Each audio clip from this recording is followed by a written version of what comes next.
Kumusta sa inyong lahat? Ako si Dr. Luis Fernando Garcia at bilang isang flight purser na may 15 taong karanasan sa industriya ng abyasyon, alam kong napakahalaga ang bawat detalye sa paglalakbay. Ngayong araw ay susuriin natin ang paksa sa paglalakbay, ang pag-unawa sa mga patakaran ng gamot ay mas mahalaga kaysa sa pag-asa na walang mali. Magplano ng maaga, mag-impake ng matalino at maging malinaw sa seguridad upang maging maayos ang iyong paglalakbay. Section 1. Ang pagkakamaling nagiging sanhi ng pagkuha ng iyong gamot. Diretso na tayo. Karamihan sa mga manlalakbay ay hindi nawawalan ng gamot sa paliparan dahil sila ay lumalabag sa batas. Nawawala nila ito dahil hindi nila nauunawaan ang mga patakaran.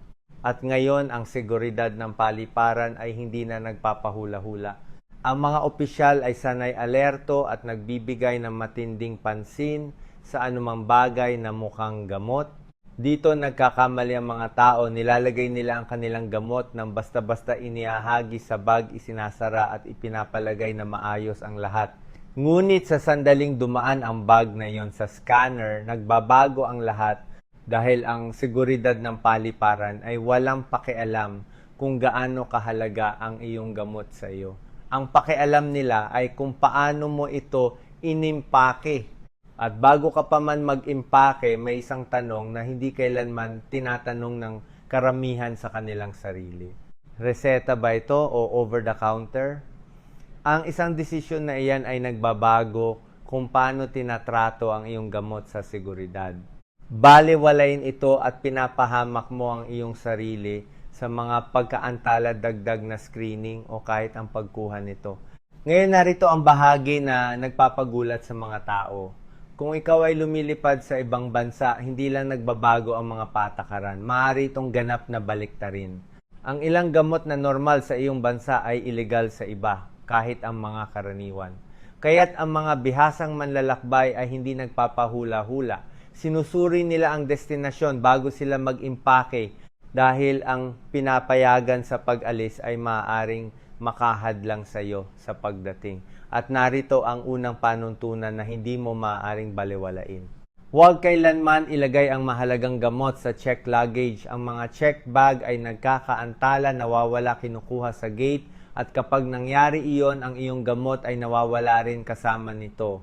Kaya't ang mga matatalinong manlalakbay ay inilalagay ang lahat ng mahalagang gamot sa kanilang personal na item, isang bagay na nananatili sa ilalim ng upuan sa harap nila. Hindi sa overhead compartment, hindi sa checked baggage, doon mismo kung saan nila ito maabot. Dahil kapag may nangyaring mali sa paliparan, mabilis itong nangyayari. Section 2, mga gamot na reseta kung saan karamihan sa mga manlalakbay ay nahuhuli. Dito kumpiyansa ang mga tao at nahihinto pa rin. Maaaring isipin mong ligtas ka dahil mayroon kang reseta. Hindi, dahil ang seguridad ng paliparan ay hindi sinusuri ang iyong intention. Sinusuri nilang iyong setup. Narito ang katotohanan. Ang mga tabletas na reseta ay karaniwang diretsyo. Sa karamihan ng mga kaso, hindi ito nangangailangan ng espesyal na screening. Ngunit sa sandaling lumipad ka sa ibang bansa, nagiging mas mahigpit ang lahat. Ngayon, hindi lang ito seguridad ng paliparan. Ito ay ang bansang pinapasukan mo. At hindi sila umaasa sa iyong paliwanag. Umasa sila sa kung ano ang maaari nilang mapatunayan agad. Ibig sabihin nito ay isang bagay. Ang label ng reseta ay dapat na nakakabit sa bote. Hindi sa kahon, hindi sa isang papel sa iyong bag, hindi sa isang bagay sa iyong telepono. Sa bote. Mawala iyon at binibigyan mo sila ng dahilan upang pigilan ka kahit na ang iyong gamot ay ganap na legal. Ngayon, narito ang bahagi na hindi inaasahan ng karamihan sa mga tao. Kahit na pinapayagan ng iyong gamot, maaari ka pa ring maantala dahil sa kung paano mo ito inimpake. Kung ang iyong gamot ay nakakalat sa iyong bag, kailangan itong hanapin ng seguridad. Nangangailangan yun ng oras at ang oras ay humahantong sa inspeksyon. Iniiwasan ito ng mga bihasang manlalakbay. Inilalagay nila ang lahat sa isang lugar, isang malit na pouch, isang zip bag, isang simpleng lalagyan. Kaya kapag nagtanong ang seguridad, hindi sila naghuhukay sa kanilang bag. Kinuha lang nila ito. Malinis, mabilis, kontrolado. Ang isang ugali na yon ay makapagligtas sa iyo mula sa isang buong bag check. Ngayon, pag-usapan natin ang dami. Ang pag-iimpake ng sobra ay mukhang kahina-hinala. Ang pag-iimpake ng kakaunti ay mapanganib kung magbabago ang iyong biyahe. Ang mas matalinong paraan ay simple. Dalhin ang kailangan mo para sa biyahe kasama ang isang maliit na buffer kung sakaling magkaroon ng mga pagkaantala. Walang sobra-sobra, walang pabaya. Ang isa pang detalye na hindi napapansin ng karamihan sa mga manlalakbay ay ang packaging. Maaari mong tanungin ang iyong parmasya para sa mas compact na mga opsyon tulad ng blister packs o flat packaging na may nakakabit na label ng reseta. Parehong gamot, ngunit mas madaling dalhin at mas madaling i-verify. Ngayon, lilipat tayo sa lugar na nagdudulot ng pinakamaraming problema likidong gamot na reseta. Kung ang lalagyan ay mas malaki kaysa sa 3 tuldok, 4 na ounces, pinapayagan pa rin ito, ngunit sa ilalim lamang ng mga partikular na kondisyon. Ang label ng reseta ay dapat na nasa bote. Ang gamot ay dapat na nakaimpake ng hiwalay at dapat itong handa para sa screening. Kung ito ay halo-halo sa iyong regular na likido, lumilikha ka ng pagkalito at ang pagkalito ay humahantong sa mga pagkaantala. Ang mas matalinong paraan ay simple, ilagay ang likidong gamot sa sarili nitong bag. Kahit isang maliit na sandwich bag ay gumagana.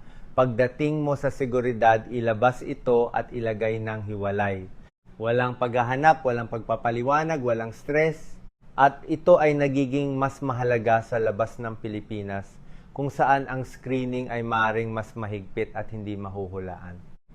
Narito ang isang bagay na nalalaman lamang ng karamihan sa mga tao pagkatapos ng huli na. Ang gamot ay kinuha na. Dati hindi dahil ito ay illegal, kundi dahil hindi ito maayos na may label.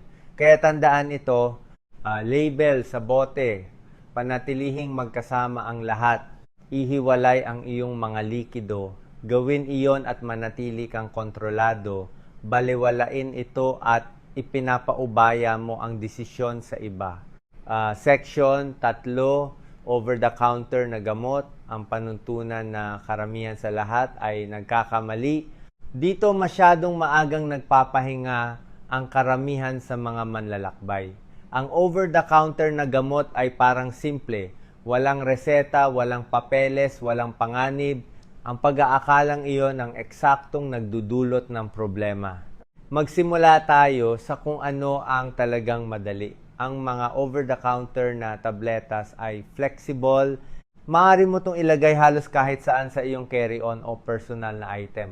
Hindi ito nangangailangan ng espesyal na screening at karaniwang hindi ito kukwestiyonin ng seguridad. Ngunit kahit dito gumagawa ang mga tao ng maliliit na pagkakamali na nagpaparami, gumagamit sila ng malalaking pill organizers na kumukuha ng espasyo at nagpapagulo sa kanilang bag. Pinapasimple ito ng mga bihasang manlalakbay. Hinahati nila ang mga tableta sa maliliit na bahagi sapat lamang para sa bawat araw at inilalagay ang mga ito sa mga compact na bag o maliliit na lalagyan. Mas kaunting espasyo, mas kaunting atensyon, mas madaling ma-access. Ngayon dito nagbabago ang lahat. Likidong gamot. Dito hindi nauunawaan ng karamihan sa mga manlalakbay ang mga patakaran. Naniniwala sila na ang bawat likido ay dapat sumunod sa 3 tuldok 4 na ounces na limitasyon. Hindi yung ganap na totoo. Kung ang likido ay para sa medikal na paggamit, maaari itong mas malaki kaysa sa 3 tuldok 4 na ounces kahit walang reseta. Ang mga bagay tulad ng contact solution o cough syrup ay pinapayagan, ngunit may kondisyon na hindi napapansin ng karamihan sa mga tao, kailangan itong ihiwalay. Kung ito ay medical na likido, hindi ito maaring manatiling halo-halo sa iyong regular na likidong bag. Kailangan itong nasa sarili nitong bag handa para sa screening. Kapag binabaliwala ito ng mga manlalakbay, nakikita ng seguridad ang isang malaking likido sa maling lugar at doon nagsisimula ang mga pagkaantala. Ang solusyon ay simple. Ilagay ang mga medical na likido sa isang hiwalay na bag bago ka makarating sa seguridad. Ilabas ang mga ito kapag kailangan at gawing madali para makita ng mga opisyal. Ang isang hakbang na iyon ay nag-aalis ng pagkalito. Mayroon ding isang simpleng paraan upang pag-isipan ito. Tanungin ang iyong sarili ng dalawang tanong. Likido ba ito? Kung oo, para ba ito sa medical na paggamit? Kung ang sagot ay oo, muli dapat itong ihiwalay.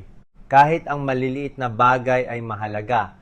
Contact lenses na may likido, maliliit na eye drops, anumang may likido sa loob ay maaaring tratuhin bilang medical na item. Ang ilan sa mga ito ay hindi kailangang ilagay sa standard na likidong bag, ngunit ang pagpapanatili ng mga ito na organisado ay nagpapabilis pa rin sa proseso. Narito ang isang mahalagang bagay na hindi nauunawaan ng maraming manlalakbay. Kahit na hindi ka hilingin ng mga staff ng paliparan na alisin ang iyong mga likido, umiiral pa rin ang panuntunan. Ang teknolohiya ay maaaring magpabago kung paano nila sinusuri ang iyong bag, ngunit hindi nito binabago kung ano ang pinapayagan. Ang pag-asa sa swerte ay maaaring gumana minsan, ngunit sa huli makakatagpo ka ng mas mahigpit na pagsusuri. Ang mga manlalakbay na dumadaan sa seguridad ng maayos ay hindi nagpapahula-hula. Sinusunod nila ang panuntunan bago pa man sila tanungin. Seksyon 4 ang sandali na nagpapasya sa lahat. Iniisip ng karamihan sa mga tao na ang seguridad ng paliparan ay tungkol sa kung ano ang nasa iyong bag. Hindi. Ito ay tungkol sa kung ano ang nangyayari kapag tinitingnan nila ito. At dito nagiging maayos ang mga bagay o bumabagal ng mabilis. Karamihan sa mga manlalakbay ay nananatiling tahimik, naghihintay sila ng mga instruksyon at umaasa na walang ma-flag. Ang diskarte na iyon ay lumilikha ng mga problema dahil pagdating sa gamot. Ang hindi pagsasabi ng anumang bagay ay maaaring magpahirap sa mga bagay. Ang mga bihasang manlalakbay ay ginagawa ang kabaliktaran. Nagsasalita sila muna, sapat na ang isang simpleng pangungusap. Mayroon akong medical na item sa aking bag. Gusto mo bang ilabas ko? Ngayon malinaw na ang sitwasyon. Hindi ka nagtatago ng anuman. Tinutulungan mo ang proseso na gumalaw ng mas mabilis. Inaasahan ng mga opisyal ng seguridad ang ganitong uri ng komunikasyon, lalo na sa mga medical na item. Hindi lang sila naghahanap ng panganib. Sinusubukan nilang intindihin ang nakikita nila sa scanner. Ngayon, tugunan natin ang isang bagay na nagdudulot ng hindi kinakailangang stress, ang alarma. Kung ang iyong bag ay na-flag o inilagay sa tabi, karamihan sa mga tao ay pinapalagay na mayroong mali, hindi ito nangangahulugang nasa problema ka. Nangangahulugan lamang ito na mayroong kailangan ng mas malapit na pagtingin. Ngunit ang mangyayari pagkatapos ay depende sa kung paano mo ito inimpake. Kung ang iyong gamot ay nakabaon, nakabalot sa loob ng iba pang mga item o nakatago sa mga lugar tulad ng sapatos, hindi ito makikita ng malinaw ng opisyal. At kapag hindi nila ito makita ng malinaw, pinababagal nila ang lahat. Bubuksan nila ang iyong bag, maghahanap sila, magtatagal sila. At ngayon, hindi ka na gumagalaw kasama ng pila. Ikaw ang dahilan kung bakit bumabagal ang pila. Iniiwasan ito ng mga bihasang manlalakbay sa pamamagitan ng paggawa ng lahat na madaling ma-access. Ang gamot ay pinapanatiling nakikita, organisado at handa na alisin kung kinakailangan. Lumilikha iyon ng bilis at ang bilis ay nagbubuo ng tiwala. Ngayon, pag-usapan natin ang mga medical na aparato. Kung suot mo ang isang glucose monitor, isang pump o anumang katulad na aparato, huwag mo itong tanggalin. Pamilyar ang seguridad sa mga ito. Sa pinakamarami ay maaari nilang suriin ito sandali o punasan ang iyong mga kamay, ngunit ang aparato ay mananatili sa iyo. Ang isa pang detalye na mas mahalaga kaysa sa iniisip ng mga tao ay ang iyong pag-uugali. Kung ikaw ay nagmamadali, nagiging mainipin o mukhang kinakabahan, nakakakuha ka ng atensyon at ang atensyon ay humahantong sa mas maraming pagsusuri, ang mga kalmadong manlalakbay ay gumagalaw ng iba. Nagpapabagal sila nagsasalita ng malinaw at nagbibigay ng direktang sagot. Hindi sila nagmamadali dahil ang pagmamadali ay nagpapataas lamang ng posibilidad ng mga problema. Hindi ka nakikipagkompetensya sa mga tao sa likod mo. Dumaan ka sa isang checkpoint na kumokontrol sa iyong biyahe. Kaya tandaan ito, panatilihing madaling ma-access ang iyong mga item, makipag-usap ng malinaw, manatiling kalmado. Ang kombinasyong iyon ay nagpapadali sa proseso. Para sa lahat, kasama ka. Section 5, ang mga panuntunan na maaaring magdulot sa iyo ng tunay na problema. Ito ang bahagi na hindi gaanong binibigyan ng pansin ng karamihan sa mga manlalakbay at dito maaaring maging seryosong problema ang maliliit na pagkakamali. Magsimula tayo sa isang bagay na ipinapalagay ng marami na walang pinsala, marijuana. Hindi aktibong hinahanap ng seguridad ng paliparan ito, ngunit kung makita nila ito sa panahon ng screening, kinakailangan silang mag-ulat nito sa lokal na autoridad. Sa puntong iyon, hindi na ito tungkol sa mga patakaran ng paliparan. Ito ay tungkol sa batas kung nasaan ka at ang batas na iyon ay nagbabago depende sa iyong lokasyon. Ang isang bagay na legal kung saan ka umalis ay maaaring illegal kung saan ka lumapag. Hindi lamang ito nalalapat sa marijuana, nalalapat din ito sa ilang gamot. Ang ilang gamot na karaniwan sa isang bansa ay pinaghihigpitan o ipinagbabawal sa iba. Kaya't mapanganib ang paghula. Ang mas ligtas na paraan ay suriin bago ka maglakbay. Mayroong isang simpleng paraan upang gawin ito. Gamitin ang opisyal na tool sa website ng TSA at hanapin ang iyong item.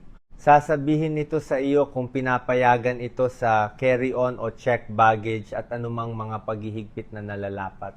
Ngayon, pag-usapan natin ang isang bagay na kritikal para sa maraming manlalakbay, insulin at kagamitan sa diabetes. Pinapayagan ng mga item na ito kahit sa mas malalaking dami, ngunit itinuturing silang medical na item, hindi regular na likido. Ibig sabihin, dapat mong ipaalam sa opisyal, sapat na ang isang simpleng pahayag. Mayroon akong insulin at kagamitan sa diabetes sa aking bag. Mula doon, maaari ka nilang hilingin o hindi na ihiwalay ito para sa screening, ngunit handa ka sa anumang paraan. Maaari ka ring magdala ng mga blood sugar testing kit at mga kaugnay na supply. Lahat ay pinapayagan basta't malinaw na ipinakita. Ngayon, narito ang isang pagkakamali na lumilikha ng hindi kinakailangang pagkaantala ang pagtatago o pag-overpack ng mga item. Halimbawa, ang paglalagay ng gamot sa loob ng sapatos o pagbabalot nito sa loob ng maraming layer, nagpapahirap ito sa scanner na makita kung ano ang nasa loob. At kapag hindi malinaw na matukoy ng scanner ang isang bagay, nagti-trigger ito ng inspection. Ang iyong bag ay inilalabas, binubuksan, nawawala ng oras. Meron ding detalye na hindi napapansin ng maraming manlalakbay, mga ice pack. Kung ginagamit ang mga ito para sa medical na layunin, hindi kailangan na ganap na nagyelo ang mga ito. Ngunit kung ginagamit ang mga ito para sa regular na item tulad ng pagkain, dapat silang solid. Kung sila ay bahagyang natunaw, maaaring hindi sila payagan. Ngayon, dumating tayo sa isa sa pinakamahalagang punto, pagkakakilanlan. Kung ang iyong gamot ay walang tamang label, kahit na ito ay lehitimo, maaari itong kunin. Nangyari na ito dati kahit sa mga bihasang manlalakbay. Hindi dahil illegal ang gamot, kundi dahil hindi ito ma-verify ng mabilis. Gumagana ang seguridad ng paliparan sa patunay, hindi sa mga paliwanag. Kaya ang pagkakaiba ay simple. Malinaw na label, malinaw na pag-iimpake, malinaw na layunin. Iyan ang nagpapanatili sa iyong paggalaw. Kung wala ito, pinapahamak mo ang iyong sarili sa mga pagkaantala. Inspection o mas masahol pa, Section 6. Ang sistema na nagpapadali sa lahat. Sa puntong ito, alam mo na ang mga patakaran. Ngunit ang pag-alam sa mga patakaran ay hindi sapat. Dahil kapag nasa paliparan ka pagod, nagmamadali at distracted, hindi ka umaasa sa memorya. Umaasa ka sa kung paano mo inimpake. Dito naghihiwalay ang mga bihasang manlalakbay mula sa lahat. Hindi sila nag-iimpake ng random. Sinusunod nila ang isang simpleng sistema na nag-aalis ng pagkalito bago pa man ito magsimula. Una, ang lahat ay napupunta sa isang lugar. Lahat ng gamot, tabletas, likido, reseta ay napupunta sa isang sulong pouch or maliit na bag. Hindi nakakalat sa iba't ibang bulsa. Hindi halo-halo sa iba pang mga item. Isang lugar. Dahil kapag kailangan itong suriin ng seguridad, hindi ka naghahanap, kinuha mo lang ito. Pangalawa, ihihiwalay mo ang mahalaga. Mananatiling hiwalay ang mga likido. Ang gamot na reseta ay mananatiling malinaw na may label. Ang mga mahahalaga ay mananatiling madaling maabot. Ngayon, ang iyong bag ay hindi lamang organisado, ito ay mahuhulaan. At ang mga predictable na bag ay mas mabilis na gumagalaw sa seguridad. Pangatlo, ang iyong gamot ay laging mananatili sa iyo, hindi sa checked luggage, hindi sa isang bag na maaaring kunin sa gate. Mananatili ito sa iyong personal na item sa ilalim ng upuan. Dahil kung may magbago sa panahon ng boarding, ang iyong mga mahalaga ay nasa loob pa rin ng iyong abot. Pang-apat, naghahanda ka bago ka makarating sa scanner. Hindi ka naghihintay na sabihin, kung meron kang likidong gamot, alam mo na kung nasaan ito at kung paano ito ilalabas. Kung kailangan mong ipaliwanag ang isang bagay, sabihin mo ito na malinaw at maaga. Inaalis nito ang pag-aalinlangan at iniiwasan ang hindi kinakailangang mga tanong. Panglima, pinapanatili mong simple ang proseso, walang overpacking, walang pagtatago ng mga item, walang komplikadong setup. Kung mas madaling intindihin ang iyong bag, mas mabilis kang gumagalaw. At iyon ang tunay na layunin. Dahil ang seguridad ng paliparan ay hindi lamang sinusuri ang iyong bag. Nagpapasiya ito kung gaano karaming oras ang gagugulin sa iyo. Kung malinaw ang lahat, mabilis kang makakadaan. Kung merong mukhang nakakalito, mas maraming atensyon ang makukuha mo. Yan ang pagkakaiba. Karamihan sa mga manlalakbay ay pumapasok sa seguridad, umaasa na walang magkamali.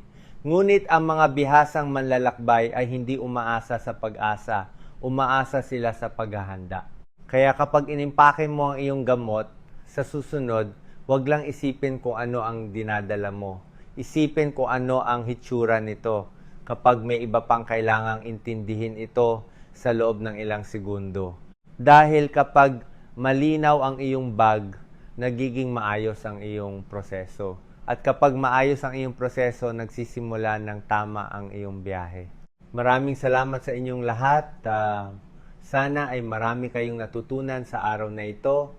Kung nagustuhan nyo ang video na ito at gusto ninyong makita pa ang higit pang mga tips sa paglalakbay, huwag kalimutang mag-subscribe sa channel ni Dr. Luis Fernando Garcia. Ingat sa inyong mga biyahe.